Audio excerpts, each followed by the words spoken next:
বৈষম্যের ঠাঁই নাই, বৈষম্যের ঠাঁই নাই, বৈষম্যের ঠাঁই নাই।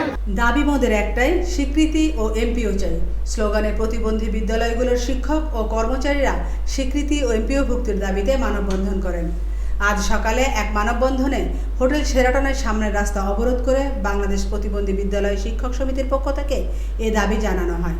সরকারের কাছে প্রতিবন্ধীদের জন্য প্রতিষ্ঠিত বিদ্যালয়গুলোকে স্বীকৃতি জানানোর আহ্বান জানিয়ে বক্তারা বলেন, প্রধান উপদেষ্টা এনাকে অনুরোধ করব যে আপনি সারা পৃথিবীতে, সারা ওয়ার্ল্ডে আপনি পিছিয়ে পড়া জনগোষ্ঠী নিয়ে কাজ করেছেন, আপনি অসহায় মানুষদের নিয়ে কাজ করেছেন। আপনি অবশ্যই, আমরা আজকে বিশেষ চাহিদা সম্পন্ন শিশুদের নিয়ে কাজ করতে যাই, আমাদের অপরাধ কি? আপনি অবশ্যই এই বিদ্যালয়গুলি প্রতি লক্ষ্য রাখবেন এবং এই বিদ্যালয়গুলি অবশ্যই স্বীকৃতি এবং এমপিও ভুক্তি আপনি করবেন।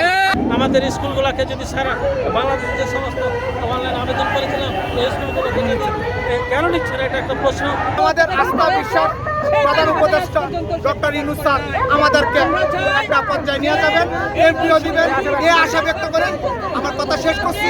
প্রতিবন্ধীরা সমাজের বোঝা নয়, তাদেরও মূল স্রোতে ফিরিয়ে আনতে হবে। তাদের পিছিয়ে পড়া থেকে রক্ষা করতে সরকার সহ সবাইকে সহযোগিতার হাত বাড়িয়ে দেওয়ার আহ্বান জানানো হয়।